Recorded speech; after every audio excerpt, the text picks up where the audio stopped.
So I think Cole Palmer has been in the news a lot due to his fantastic game against Brighton, like 4 goals in a half. That's a Premier League record. And he's doing, like, he's always been that one player in Chelsea who's sort of like, outperforming everyone else in a team like Yeah. Chelsea, which are not really doing well. What are your thoughts on Cole Palmer right now? Yeah, I mean, he's genuinely that good that he has kind of overshadowed all our holes in the Chelsea squad, and he's almost made our season look like we are going to do really well. It seems like a good season so far. I mean, you have to give credit to the manager as well. Maresca has done well, but I think Cole Palmer in terms of his ability to kind of one he creates the most in the team, so his ability to link the midfield with the attack I think is superb. And even in the Brighton match, he scored 4 goals, but he could have also given 3 assists. So I think it's so great, and we've kind of been lucky to get Cole Palmer also, because amongst the billion we've spent, he was like one of the random players that we were signing, and it just so happened that he became the player that he is, and I'm genuinely very happy about it. I mean, he's made our transfer strategy look like a genius, even though it's an awful strategy. It's an awful kind of squad building that we've done. I think that's the whole kind of magic of Cole Palmer. He's in such great form over the last year and a half. I think since he started playing, since September 23, he has the second most goals and assists behind Harry Kane, which is crazy for like a attacking midfielder. He's not even like the shadow striker or anything of that sort. Uh, I think one thing about Cole Palmer for me which stands out is how direct he is. I think when like even we had great players, Hazard, Lampard, Drogba, and all. I think he just gets the ball and his straight away first thought is how do I attack the goal. That's his simple goal in a match. He gets the ball and he straight away looks at who is making the run. How can I pass the ball to the front three? If he has the ball, then he tries to beat his man and he tries to score or set up someone. I think he's a very direct player, and I think it's just something that works really well for us. It's working really beautiful for us, and I mean, hopefully he keeps up this form. He already has like more than 10 goals and assists in the Prem also. So I mean, hopefully he continues this form and we can finish strong and maybe in the top four or win 1 or 2 trophies. So yeah, I mean, all our hopes are on Cole Palmer right now. But I hope he does really well. Yeah. No, but I absolutely agree with the part where, like, you said how direct he is.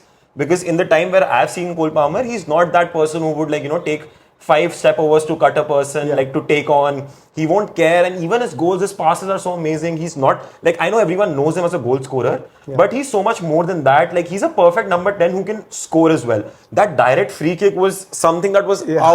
out of this world. Yeah. And I also think that, like, again, that's my opinion, but I also think that, like, Cole Palmer is a little too good for Chelsea right now. And, like, maybe he can sort of motivate the players to get their perfect forms, because I know that Chelsea team, like the players individually, carry that brilliance to be able to, perform as much as Cole Palmer is performing as well. So I really think that Cole Palmer, like, it will be really fun if Cole Palmer is the one to turn that Chelsea season around, because we've seen this with Chelsea, because they'll always be at like 6th or 7th at the table and then they'll win the Champions League. They've been one of the most unpredictable teams of our generation. Yeah. So I am really excited to watch Chelsea primarily because of Cole Palmer. Yeah, no, I agree. And I think I also saw interviews of few players and they were saying that how, like, because all of them are kind of around the same age, and they were saying that they see a player like Cole Palmer doing so well, it also motivates them that, okay, if this guy can do it, maybe I can also. And we've seen forms of many players improving this season. Nicholas Jackson has been really good. Madueke has started the season really well. Even Sancho has played really well for Chelsea, and Caicedo and all.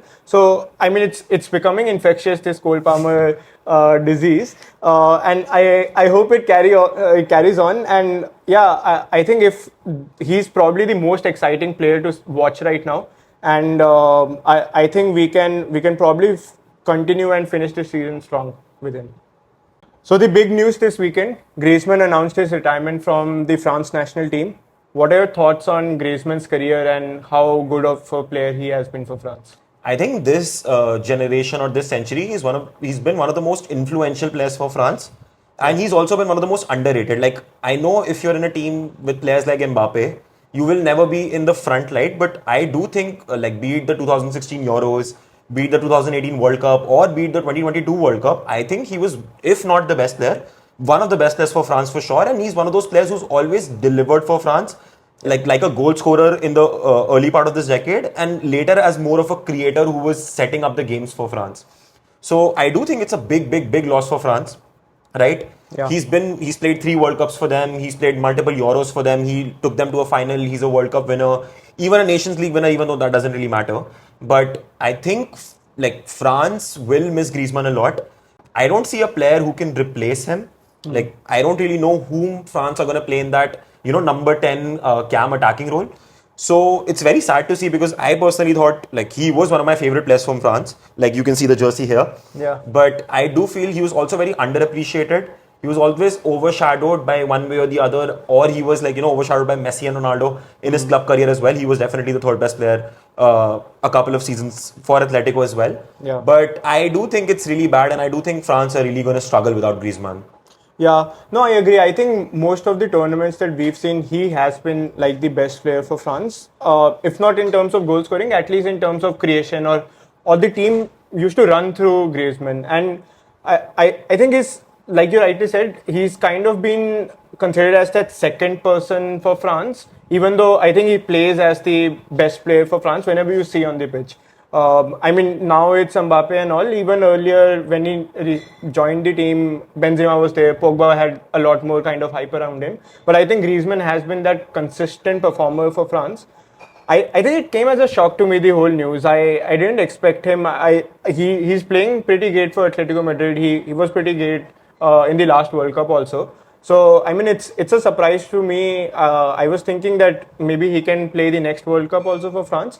But I guess he also wants to give some new, like Barcola is coming through, Olise is there. So I think he wants to give chance to the new French kind of youth to also come into a team. But yeah, I think overall he has been one of the in this golden kind of second golden French generation. I think he has been one of the key players and probably the most influential player in the France squad.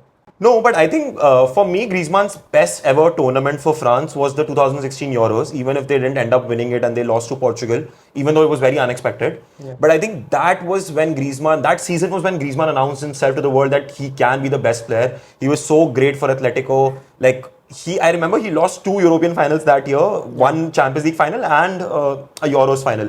And in both the finals, they had a very good shot of winning it as well.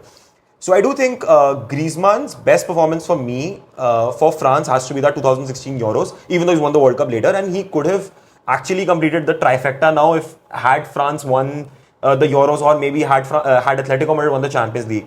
So I do think that Griezmann didn't really get his due throughout his career, but I do think he had a very glorious and a very nice career, especially with the France team. Yeah, I think for me the most memorable tournament, or I think the most important tournament for me will be the 2018 World Cup. I think, but he stood out as the player for France, and you could see how influential he was.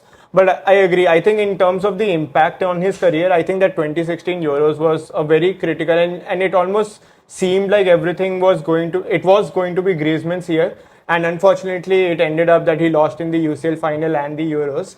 But yeah, I agree. He's been one of the best players for France over this generation. He was it was supposed to be Griezmann's year, but it ended up being Cristiano Ronaldo's year in both those European finals. But that's okay. It's fair if you lose to someone like Cristiano Ronaldo. Yeah.